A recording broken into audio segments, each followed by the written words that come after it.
बोलो सतगुरु महाराज की जय। बंदो सतगुरु चरण को करूं सुप्रेम प्रणाम। अशुभ हरन मंगल करन धनी श्री देव चंद्र जी नाम। श्री प्राणनाथ निज मूलपति श्री मिहिराज सुनाम। तेज कुंवरी श्यामा युगल को पल पल करूं प्रणाम। पिया जी को पल पल करूं प्रणाम। प्रणाम सुंदर साथ जी। सुंदर साथ जी, जैसा कि हम श्री श्रृंगार ग्रंथ कर रहे थे और उसके 6 प्रकरण हो चुके हैं। आज हम 7वां प्रकरण प्रारंभ करने जा रहे हैं, जिसका नाम है चरण निस्बत का प्रकरण अंदरताई। पहले धामधनी अक्षातीत के चरणों की उपली शोभा का यानी कि बाहरी शोभा का वर्णन किया गया। अब इसमें उनके चरण मिल जाने से एक आत्म कैसे आनंद में मग्न होती है, कैसे उसे आनंद मिलता है, वो इतना प्रसन्न हो जाती है, यानी कि ये किस कारण से होता है, क्योंकि उसकी उससे निस्बत होती है धनी से। मूल संबंध परमधाम का उसके साथ जुड़ा हुआ है। तो बताया है उस शोभा के बारे में, उस खुशी के बारे में जो एक रूह अपने अंतस्करण में अनुभव करती है। तो इसमें धामधनी अक्षातीत के जो चरण कमल हैं, उनके उनके साथ जो हमारी आत्मा का संबंध है, ऐसी गुज बातों को इसमें प्रकट किया गया है, ऐसी गहरी बातों को इसमें दिखाया गया है। एक क्यों छोड़े चरण मोमिन जो हक की वाहिदत। धामधनी अक्षातीत इंद्रावती जी के धाम हृदय में विराजमान है और उस तन को मामती की शोभा मिली। तो मामती जी क्या कह रहे हैं कि जो परम धाम की ब्रह्म सृष्टियां हैं, जो परम धाम की रूहें हैं, वो कहाँ रहने वाली हैं? हक की वाहिदत। वो पार ब्रह्म की वाहिदत में रहने वाली हैं, क्योंकि वाहिदत तो परम धाम में है। ये जो ब्रह्मांड है माया का, ये तो द्वैत का ब्रह्मांड है। यहाँ तो हमेशा द्वैत बना रहता है। 2 चीजें है ना, नया पुराना, लाभ हानि, पास फेल, अच्छा बुरा, सब होता है। लेकिन परम धाम में सब पहले से बना है, ना कुछ नया बनता है, ना पुराना होता है। कभी दुख होता नहीं, यहाँ सुख भी है दुख भी है। ऐसे ही जो योग माया का ब्रह्मांड है, वो अद्वैत का ब्रह्मांड है, वहां पर द्वैत नहीं है। और जो परम धाम है, उसे बोलते हैं सब लीला अद्वैत, जहां पर ब्रह्म अपनी अंगनाओं के साथ प्रेम भरी लीलाएं करते हैं, आनंद में रहते हैं। तो वहां तो वाहिदत है, एक दिली है, वहां कुछ भी फर्क नहीं है। जो धामधनी अक्षरातीत के अंदर जो गुण है, वो गुण ही श्यामा जी के अंदर है, वही सखियों के अंदर है। और वहां की एक एक कण में, एक एक जर्रे में, पशु में पक्षियों में, सब में वही गुण है, क्योंकि परम धाम में सब कुछ आत्म स्वरूप है। जब आत्म स्वरूप है, धनी के हृदय से प्रकट हुआ है, तो फिर उसमें एक दिली तो होगी ही होगी। तो जो परम धाम की रूहें हैं, वो पार ब्रह्म की एक दिली में रहने वाली हैं। तो ऐसी रूहें अपने उन प्रीतम के चरण कमलों को कैसे छोड़ सकती हैं? एक क्यों छोड़े चरण मोमिन, आए दुनी में जाहिर करी जो असल हक निस्बत। अब मामती जी कह रहे हैं, जो रूहें परम धाम से इस माया के ब्रह्मांड में आई थी और आकर के धनी से अपने मूल संबंध को भूल गई थी, याद ही नहीं, यहाँ पर आकर के अपने अपने परिवार बनाए, कबीले बनाए और उसी से संबंध जोड़ लिया और मूल संबंध का उन्हें याद नहीं। अब धामधनी उन रूहों को उनकी जो धामधनी के साथ असल निस्बत है, जो मूल संबंध है, आए दुनिया में जाहिर करी, इस दुनिया में प्रकट कर रहे हैं कि किस तरह से जो ब्रह्मात्माएं हैं, ब्रह्ममुनि हैं, उनकी पार ब्रह्म से अखंड निस्बत है, मूल निस्बत है। रूहें उतरी नूर बिलंद से कदम नासूत में भूलत। अब इंद्रावती जी कह रही हैं कि किस तरह से वही परम धाम में रहने वाली ब्रह्म सृष्टियां परम धाम से उतरी। नूर बिलंद बोलते हैं, देखो नूर अक्षर को भी कह देते हैं, नूर के बहुत अर्थ हैं, आपको कितनी बार बताया है कि नूर के कितने अर्थ लगते हैं। अब बिलंद कहते हैं सबसे ऊपर, जो नूर से भी ऊपर है, नूर अक्षर ब्रह्म को भी कह देते हैं।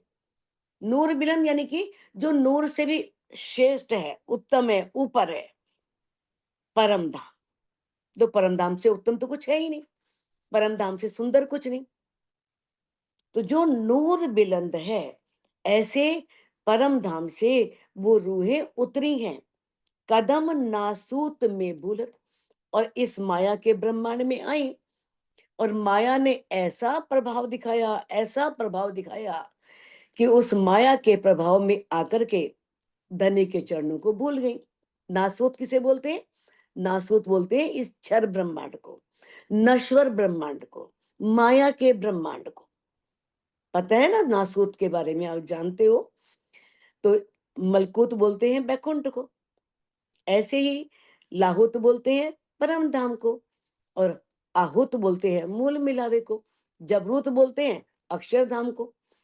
तो इस प्रकार से जो रूहें इस माया के ब्रह्मांड में उतरी थी, तो आकर के धनी के चरण कमलों को भूल गई।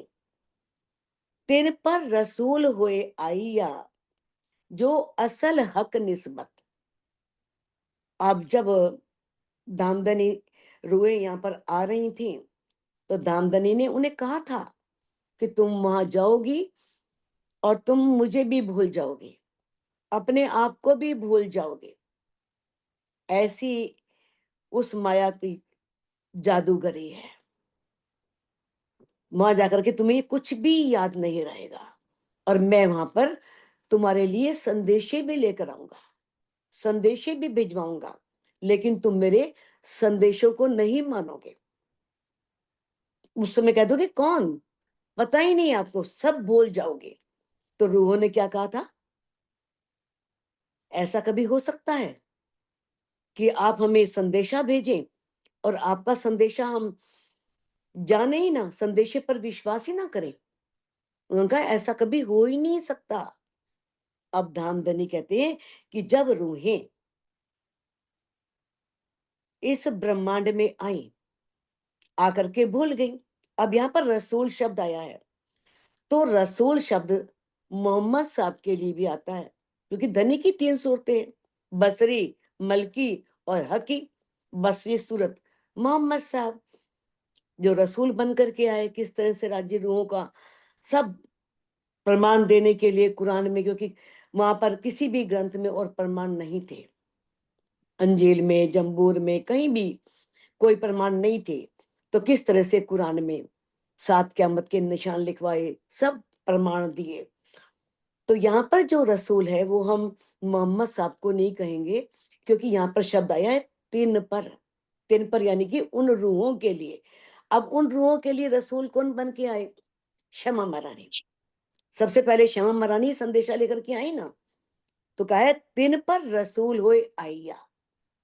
तो उन रूहों के लिए धामधनी संदेश वाहक बन के आए, धनीशी देवचंद जी के अंदर बैठ करके आए, जो असल हक निस्बत जिनकी श्यामा जी की धामधनी अक्षराती से मूल संबंध है, असल निस्बत है, परम धाम से उनका अनादि संबंध है।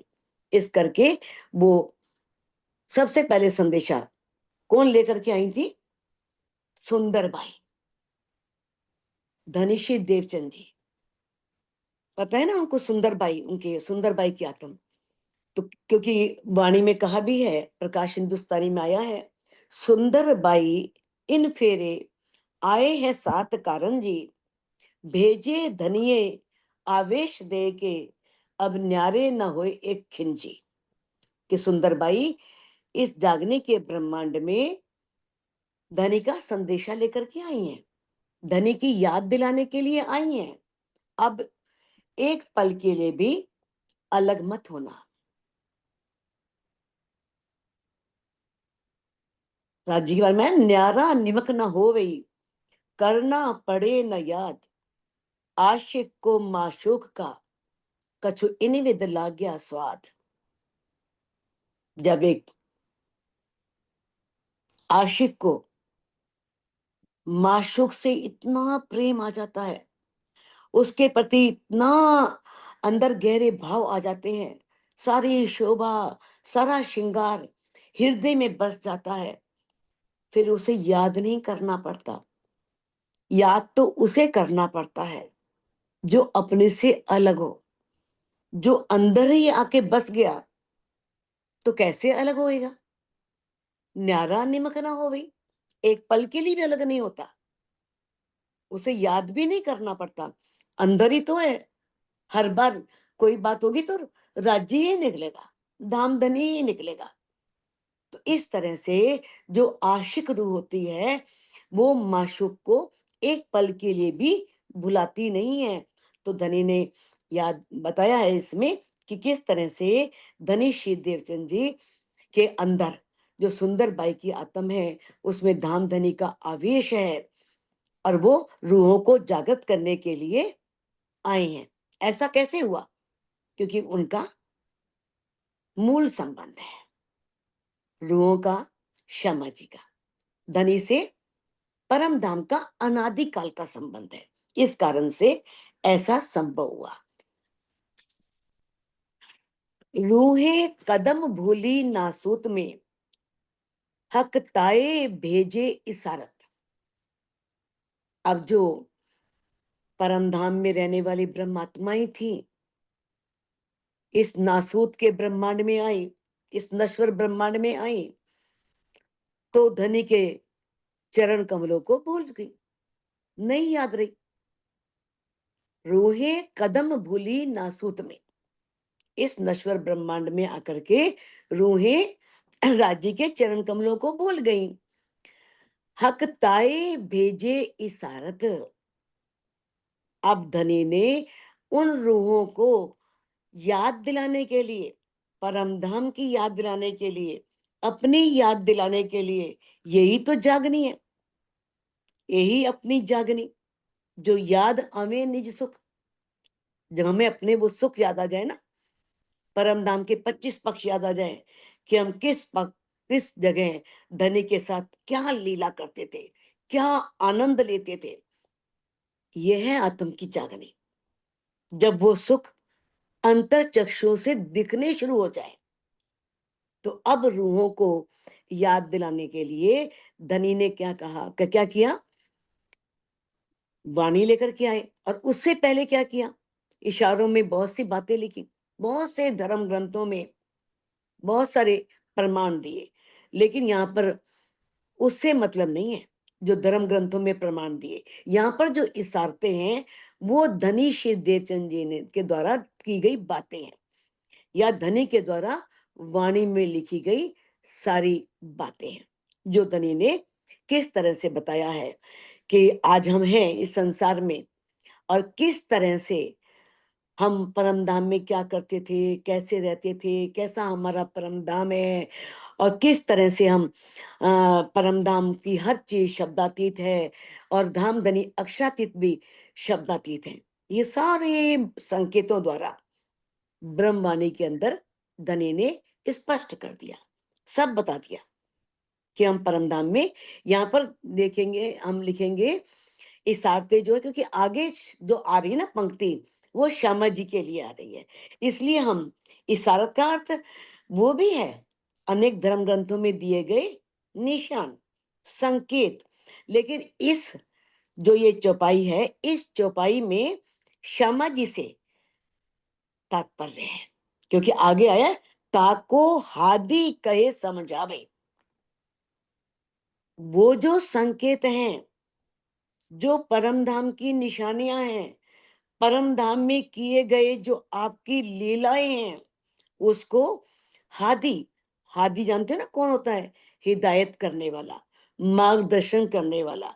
हमारे हादी क्षमा महारानी, हमारे हादी राज्य, इनको अलग नहीं कर सकते युगल स्वरूप, दोनों उस तन में विराजमान है। कहा है ना कि श्यामा जी दो रू जो रू अल्लाह है ना, श्यामा महारानी, वो दो जामे पहनेगी। पहला जामा तो धनिश्री देवचंद जी का था, और दूसरा श्री मेघराज जी का, जिन्हें प्राणनाथ जी की शोभा मिली, वो इंद्रावती सखी। यानी कि कहने का भाव यह है कि उनमें कोई भी अंतर नहीं है।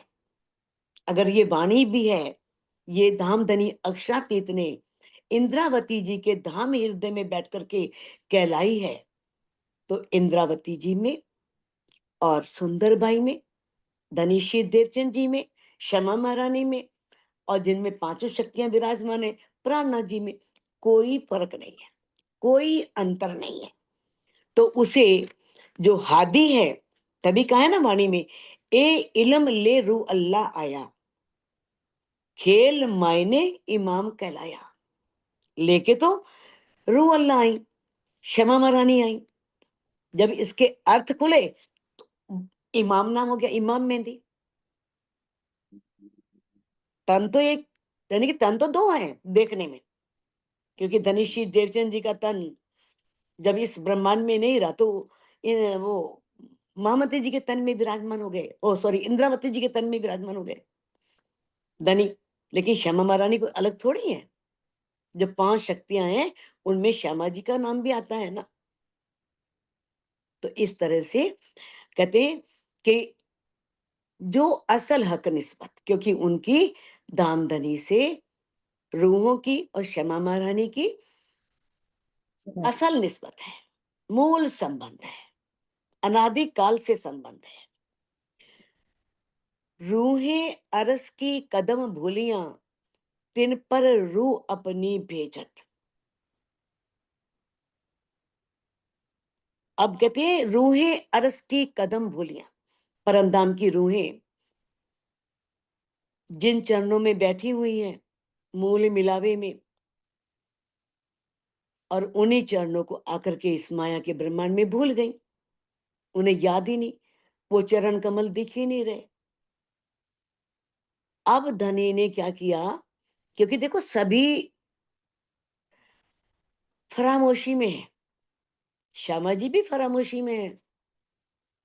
अगर ना होती तो शुरू में ही राज्य को खोजने की जरूरत क्यों थी, इतना क्यों खोजा? 40 साल बाद धनी उन्हें दर्शन दे रहे हैं, कितनी कसनियां उन्होंने की, वो सारी आप श्री बेतक साहिब के माध्यम से जानते हो, सारा पता है आपको। तो उन्होंने किस तरह से किया कि अब उन रूहों को, सभी रूहों को जगाने के लिए धनी ने अपनी अर्धांगनी श्यामा जी को भेजा।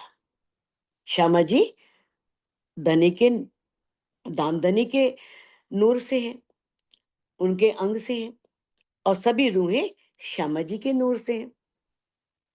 सभी श्यामा जी का ही अंग है। तो इस तरह से इन रूहों को जगाने के लिए धनी ने श्यामा जी को भेजा।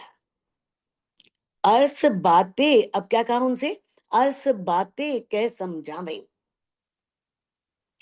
कि है सुंदर भाई, उस माया के ब्रह्मांड में जो रूहें मुझे भूल चुकी हैं, परम धाम को भूल चुकी हैं, उस माया के रंग में रंग चुकी हैं, तो उन्हें परम धाम की बातें बता करके समझाना। क्योंकि जो असल हक निस्बत, क्योंकि उन रूहों की भी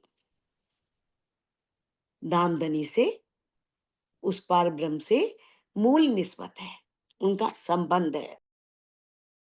फरामोश हुइया लाहुत से रू अल्लाह संदेशे देवत। अब लाहुत आप जानते ही हो, लाहुत बोलते हैं परम धाम को। अब बैठी धनी के सामने है,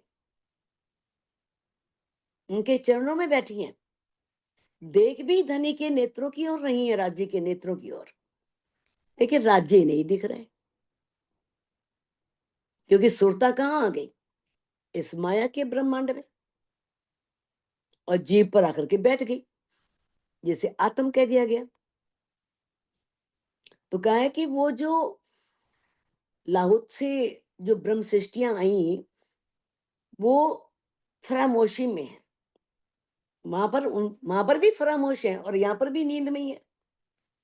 माया की फरामोशी है ना, माया ने धनी को बुला रखा है, माया का ही तो पर्दा है, जो राज्य नहीं दिख रहे, और हमें अपनी परात्म भी नहीं दिख रही, अपनी सखियां भी नहीं दिख रही।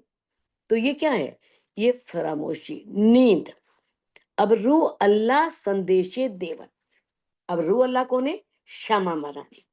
श्यामा महारानी उन्हें संदेशे दे रही हैं, उन्हें समझा रही हैं परम धाम की बातों को, कि परम धाम कैसा है, राज्य कैसे हैं, कितना स्वरूप उनका सुंदर है, स्वरूप सुंदर, संकुल सुकोमल, सारी बातें बता रही हैं, उन्हें याद दिला रही हैं परम धाम की। कहते ए मेहर लेवे मोमिन, लेकिन मेहर किस पर होती है, मोमिनों पर। सुनते सब है, सारा जहान सुनेगा, सारा विश्व सुनेगा, लेकिन जो ब्रह्म सृष्टियां हैं, वो असल में इन गुज बातों को समझ करके धनी के चरणों में आएंगे, अपने परम धाम को याद करेंगे, अपने धाम धनी को याद करेंगी, अपनी आत्म के प्रीतम को याद करेंगी, क्योंकि उनकी धाम धनी से असल निस्बत है, परम धाम से ही उनका उनके साथ अनादि संबंध है। खिताब हादी सिर तो हुआ, जो फुरमान और न कोई खोलत। अब ये किसके सिर पर किताब शोभा किसे मिली, इमाम मेहंदी को। इमाम मेहंदी को शोभा मिली ना, क्योंकि प्राणनाथ जी ने आकर के ये सारे मायने खोलने थे, सारे संकेत खोलने थे। तो कहते हैं कि किस तरह से अब महामती जी के धाम हृदय में श्यामा महारानी तो विराजमान है ना, हम उन्हें अलग नहीं कर सकते। भाई यहाँ कह रहे हैं कि रूह अल्लाह संदेशे खोल रही हैं, और यहाँ कह रहे हैं कि वो किताब हादी यानी कि इमाम मेहंदी को मिला, शुभा इमाम मेहंदी प्राणनाथ जी को मिली। न कहने का भाव यह है कि किस तरह से हमारे हादी ने, जो श्री प्राणनाथ जी कहलाए, कुरान पाक में जो भी बातें संकेतों में लिखी थी, या जो भी धर्म ग्रंथों में संकेतों में बातें लिखी हुई थी, चाहे भागवत में थी, चाहे महेश्वर तंत्र में थी, पुराण संहिता में, अनेक ग्रंथों में, भविष्य पुराण कई ग्रंथ हैं, वेदों में भी हैं। तो उन सब, सुंदर साथ जी, ये जो वाणी है ना हमारे पास, जो धामधनी ने हमें ये वाणी दी है, शायद इसकी तुलना किसी से की नहीं जा सकती। ये एक अनमोल, एक अमोघ ब्रह्मास्त्र है, जो कभी चूकता नहीं है। इसकी कीमत नहीं लगाई जा सकती, क्योंकि इस ब्रह्मवाणी से, जिस पारब्रह्म को पाने के लिए दुनिया के लोग तड़फ रहे थे, लंबी लंबी साधनाएं कर रहे थे, कब से बैठे हुए थे, उस पारब्रह्म को जान नहीं सके। वो धनी ने इस ब्रह्मवाणी के माध्यम से कितनी आसानी से पारब्रह्म को दिखा दिया, परम धाम को दिखा दिया। ये वाणी मास्टर की है, मास्टर की। जो मास्टर की, किसी भी ताले में लगाओ और ताले खोल दो, चाबी गुम गई तो मास्टर की ले आओ, वो लगाओ, ताला खुल जाएगा। किसी भी धर्म ग्रंथ का कोई भी शब्द नहीं खुल रहा, कोई भी बात समझ में नहीं आ रही, ब्रह्मवाणी में उसका सारा उत्तर है, सबके जवाब है। तो ये ब्रह्मवाणी हमारे पास एक अनमोल धनी की दी हुई धरोहर है। ऐसी संपत्ति है ये, जो मास्टर की है, हम कहीं भी लगा सकते हैं। श्री बीतक साहिब का 8वें पैर की लीला पढ़ो, उसमें आपको सारा स्पष्ट हो जाएगा। उसमें सारी चौपाइयां इस वाणी के महत्व के ऊपर ही है, कि इस वाणी का कितना महत्व है।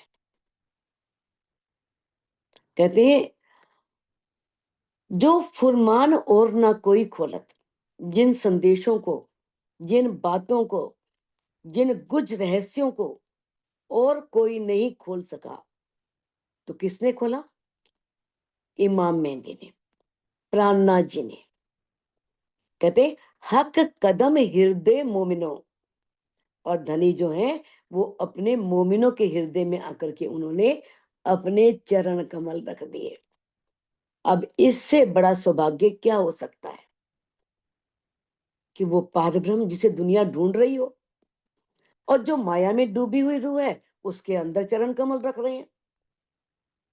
इससे बड़ी सौभाग्य की बात कोई नहीं हो सकती। तो बताया है, ऐसा क्यों संभव हुआ? क्योंकि रूहों की धामधनी से असल निस्बत है, मूल संबंध है। धनी अपनी रूहों को छोड़ नहीं सकते, अपनी रूहों को अपने से दूर नहीं कर सकते। ना परम धाम में दूर किया, ना इस माया के ब्रह्मांड में भेजने के बाद दूर किया। हाँ, रूह भूली रही, रूह के पास होते हुए भी वो उन्हें पहचान नहीं पाई। लेकिन धनी ने एक पल भी रूहों को अपने से जुदा नहीं किया।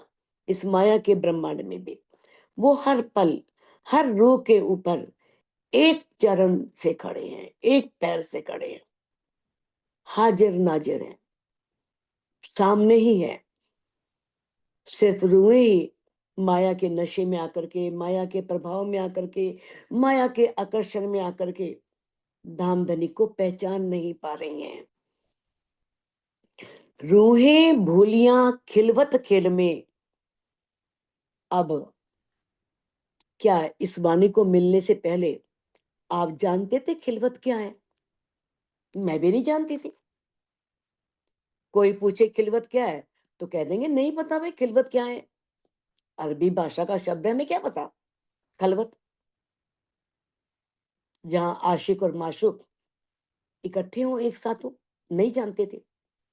अब धामधनी अक्षातीत ने इस ब्रह्मवाणी के माध्यम से पूरी खिलवत जाहिर कर दी। जो परमधाम में राज्य के चरणों में बैठे हैं, जिसे मूल मिलावा कहा गया है, जिसे खिलवत कहा गया है, परमधाम की भी खिलवत, और इस माया के ब्रह्मांड में धनी ने कहा खिलवत बनाई, कहा वो अपना मूल मिलावा पूरा लेकर के आए, सब धनी ने स्पष्ट किया। क्योंकि रूहें तो खिलवत शब्द ही भूल गई थी। अब उन्हें लगा कि परम धाम में मूल मिलावा है, वहीं खिलवत होगी, वहीं राज्य से मत। राज्य कहते नहीं, मैं परम धाम की सारी सामग्री उठा करके। अब देखो, कोई व्यक्ति बहुत विद्वान है, बहुत जानकार है, उसके पास बहुत ज्ञान है, वो कहीं जाएगा तो ज्ञान घर में रख के जाएगा भला? रख के जाएगा? हाँ, संपत्ति छोड़ सकते हैं, सामान छोड़ सकते हैं, वस्तुएं छोड़ सकते हैं, लेकिन जो उसके अंदर है वो कहाँ छोड़ेगा? धनी के अंदर ही सब कुछ है ना। वायदत भी धनी के अंदर है, खिलवत भी धनी के अंदर है, मार्फत भी धनी के अंदर है, मेहर भी राजी है और हुक्म भी राजी है। जब वो आएंगे तो क्या इन चीजों को छोड़ करके आएंगे? कहेंगे नहीं वायदत तू परम धाम में बैठी रहे, मैं जा रहा हूं। जब वो आए हैं, उन्होंने वाणी में कह दिया कि सब विद वतन सहित परम धाम की सारी सामग्री लेकर के आए हैं, सारी निधियां लेकर के आए हैं।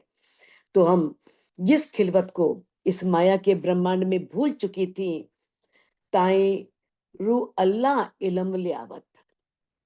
अब श्यामा महारानी का जो ये ज्ञान है, जो ये ब्रह्म वाणी है, श्री कुलजम स्वरूप वाणी है, उसने सब स्पष्ट कर दिया कि खिलवत क्या है, खिलवत किसे कहते हैं, सब बातें आकर के जाहिर कर दी। सो कायम करे त्रिलोक को, और कितनी बड़ी शोभा दी रूहों को कि इन रूहों के आने के कारण ही वाणी उतरी, इन रूहों के आने के कारण ही पार ब्रह्म उतरे। ये सृष्टि न जाने कब से बन रही है। अक्षर ब्रह्म ऐसे अनेकों ब्रह्मांड एक पल में बनाते हैं, अनेकों मिटा देते हैं। ये तो नहीं ये पहला ब्रह्मांड बना है, इससे पहले भी ब्रह्मांड बन रहे थे, पार ब्रह्म तो नहीं आए थे ना, ना इसके बाद कभी आएंगे। तो ब्रह्म सृष्टियों के लिए तो उन्होंने कहा है कि सारी क्या देखी हम दुनिया, जो इनको ना करे अखंड। तो सुंदर सा जी राजी कह रहे हैं सो कायम करे त्रिलोक को। त्रिलोक क्या है? तीनों लोक, पृथ्वी, स्वर्ग और बैकुंठ, 14 लोक के ब्रह्मांड को अखंड होना है। ये 14 लोक का ब्रह्मांड अखंड होने वाला है, क्योंकि पार ब्रह्म यहाँ पर आए, पार ब्रह्म की रूहें यहाँ पर आई। तो सुंदर साथ जी हमें भी इस बात को दिल में धारण करना है। अगर हमारी सुरता किसी जीव पर बैठी है, अगर जीव जागृत नहीं हुआ, जीव ने यहीं बैठे परम धाम के सुख नहीं लिए, जीव ने यहीं बैठे उस पार ब्रह्म अक्षरातीत का दीदार नहीं किया, तो फिर क्या सुरता का फायदा उस जीव पर बैठने का? राज्य तो पूरे ब्रह्मांड को ब्रह्ममुनियों के कारण अखंड कर रहे हैं और हम जीव को सुलाए बैठे हैं। अगर परमधाम की सुरता है तो हमारा जीव को हमें इसी ब्रह्मांड में, इसी माया के ब्रह्मांड में बैठ करके सभी सुख देने हैं, परम धाम के, परम धाम की सभी लीलाओं का आनंद देना है। क्योंकि जीव ने परम धाम में नहीं जाना, उसने योग माया के ब्रह्मांड में पहली बहिश्त में अखंड होना है,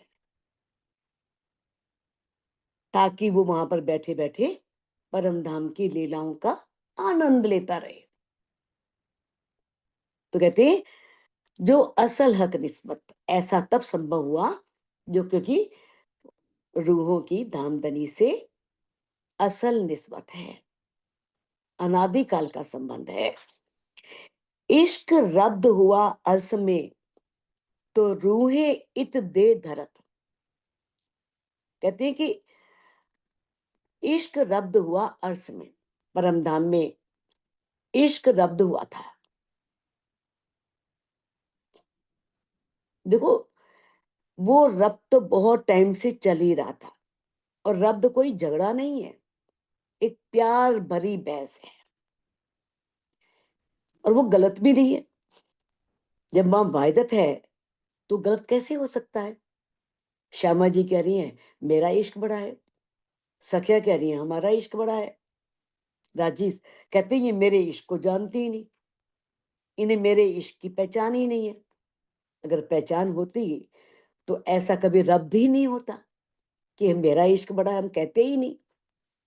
अब कहते परम धाम में ये प्यार भरी बहस चल रही थी, और उस दिन भी चली जिस दिन इस ब्रह्मांड में आए। तो इसी कारण से धनी ने अपने इश्क को समझाना था कि किस तरह से कि रूहों, तुम मेरे तन हो, तुम सो इश्क जो मेरे दिल, मैं तुम्हें दिल से बहुत इश्क करता हूं। ये बेवरा ना समझो तो सहूर करो सब मिल।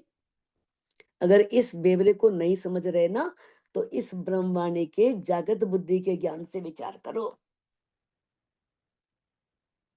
तो इस ब्रह्मवाणी से पता लगा ना कि धनी हमसे कितना इश्क करते हैं, हमारे लिए कितने रूप धारण करते हैं, हमारे लिए पशु भी बन जाते हैं, पक्षी भी बन जाते हैं, खूब खुशहालियां भी बन जाते हैं।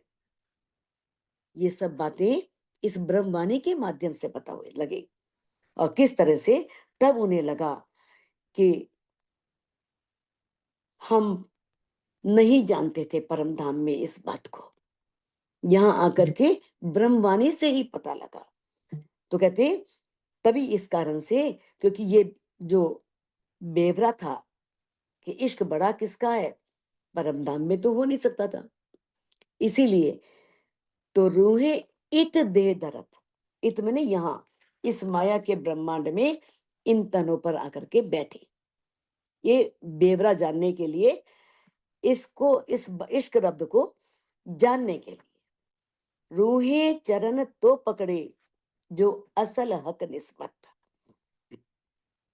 अब वहां भी रूहें परम धाम में भी राज्य के चरणों में है, और जब इस माया के ब्रह्मांड में आई, इस नश्वर ब्रह्मांड में आई, तभी धनी के चरणों में, जो नहीं आई उसे भी आना है, तभी तो चरणों में आना है।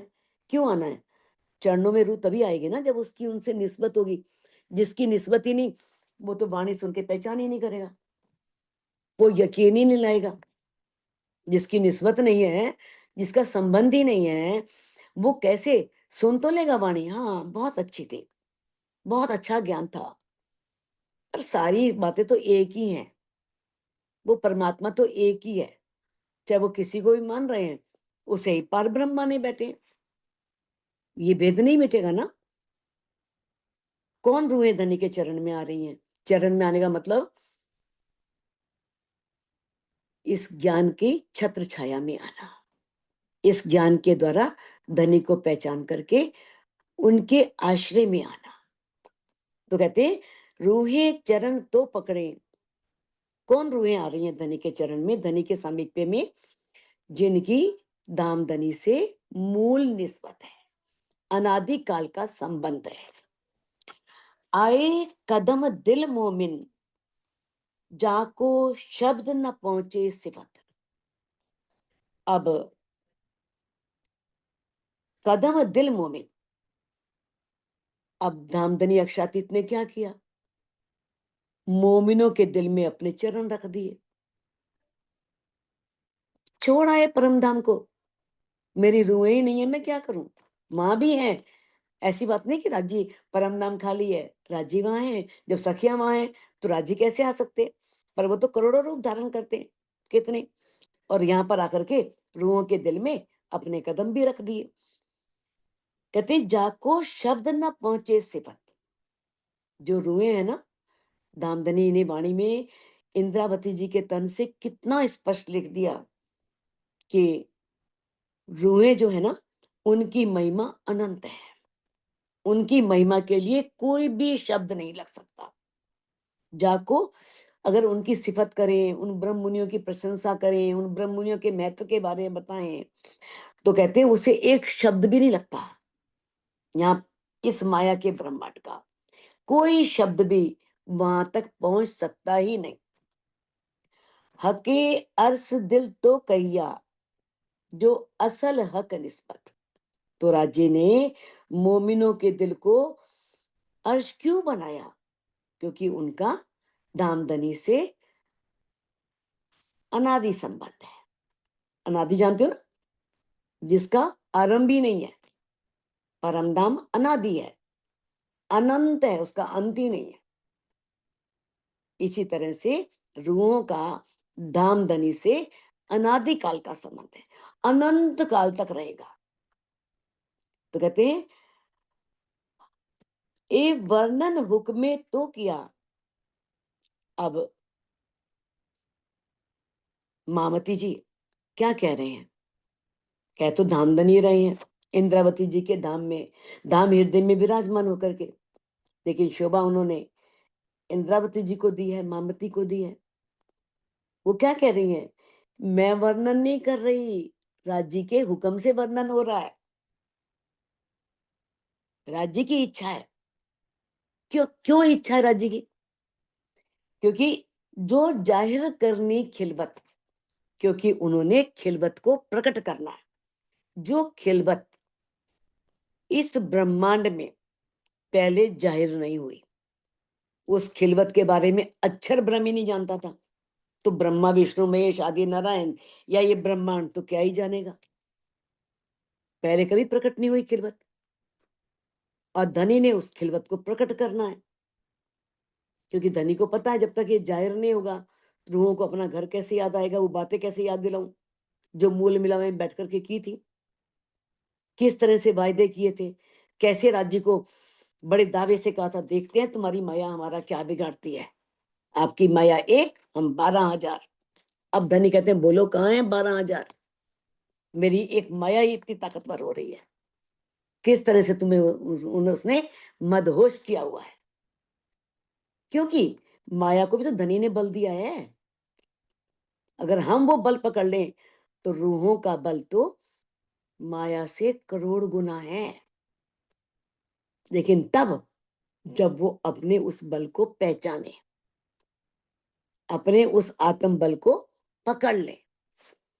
कहते एक कदम रूहें तो पकड़े जो असल हक निस्बत, वही रूह धामधनी के चरणों में आएगी, वही रूह इस ब्रह्मवाणी का आनंद ले पाएगी, जिसकी मूल मिलावे से राज्य के साथ क्या है? खिलवत, संबंध, निस्बत, वो ही रूहें पहचानेंगी और कोई नहीं पहचानेगा। तो क्या क्या है? देखो परमधाम में तो इस समय में परमधाम को ही कहते हैं खिलवत, है ना? और सखियां युगल स्वरूप सभी कहाँ बैठे हैं? वही मूल मिला में बैठे हैं।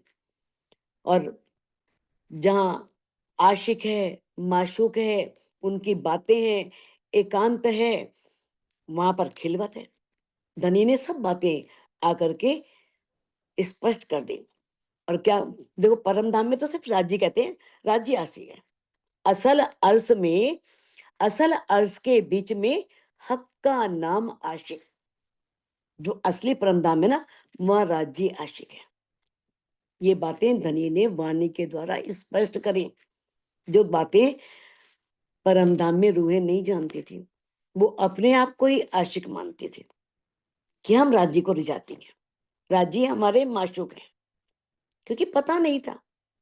जो रिझाता है वो आशिक होता है।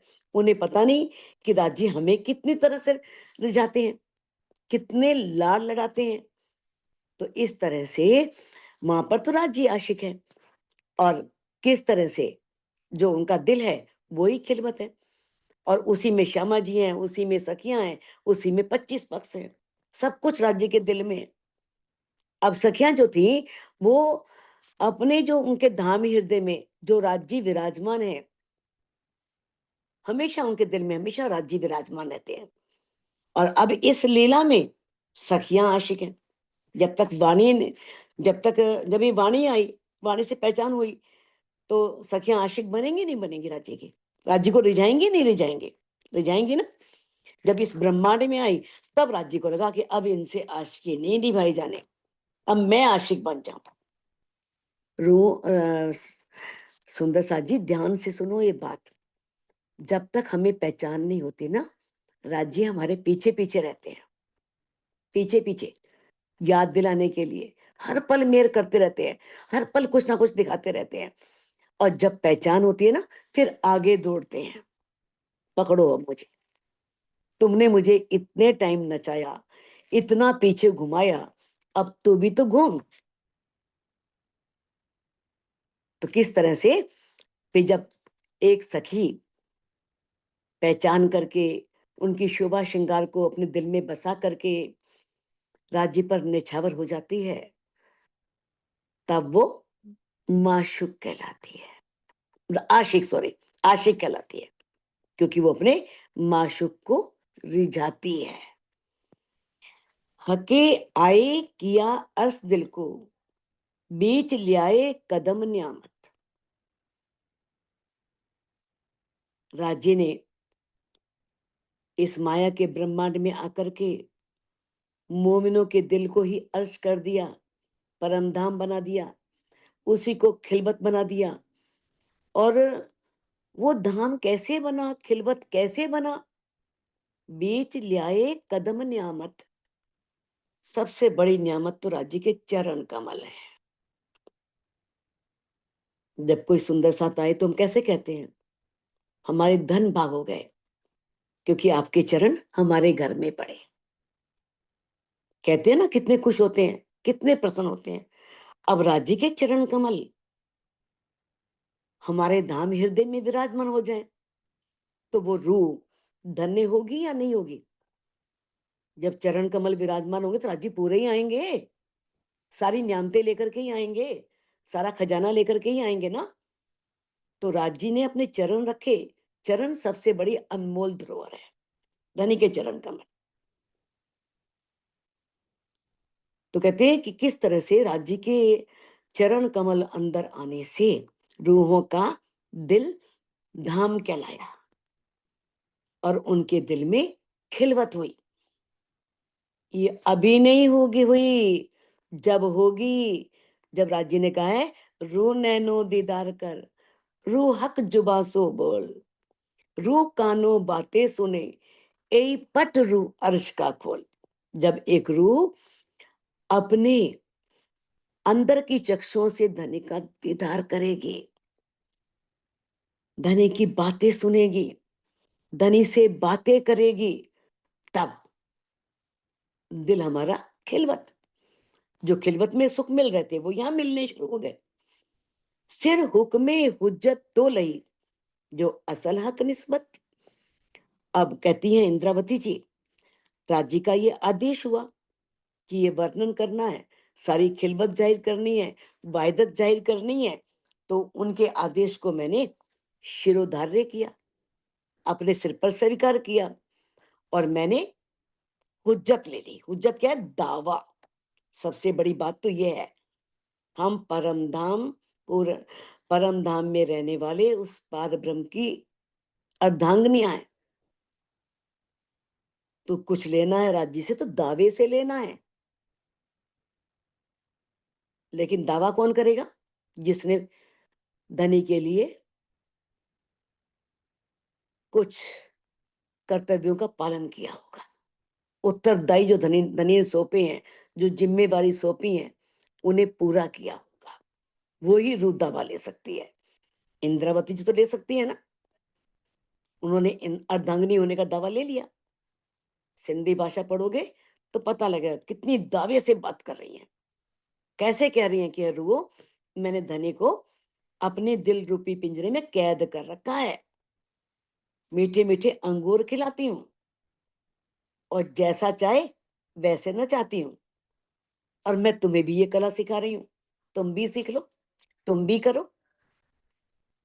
तो कह रही है सिर हुक्मे हुज्जत तो लई, मैंने उन सब बातों को अपने सिर पर स्वीकार करके हुज्जत ले ली, अर्धांगिनी होने का दावा ले लिया, जो असल हक निस्बत, क्योंकि मेरी धामधनी से परम धाम का, परम धाम की सगाई है, परम धाम सा संबंध है, परम धाम से मैं उनके साथ जुड़ी हुई हूँ, मेरा मूल संबंध है, अनादि काल से संबंध है।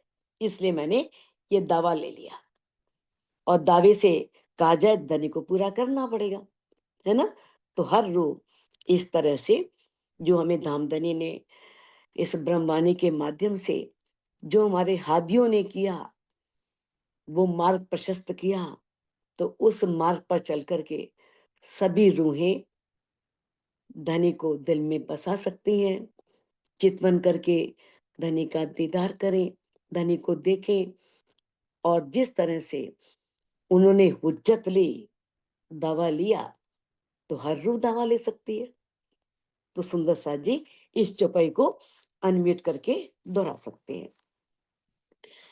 हके आए किया अर्ज दिल को, हके आया हके किया अर्ज दिल को, आए अर्ज किया दिल को, बेच लियाए कदम न्यामत, बीच लाए कदम आए न्यामत, कदम न्यामत, सिर हुक्मे हुज्जत तो लई, सिर में हुक्म हुज्जत हुज्जत तो तोलई, लई, जो असल हक निस्बत, जो जो असल हक ओ असल हक हक निस्बत,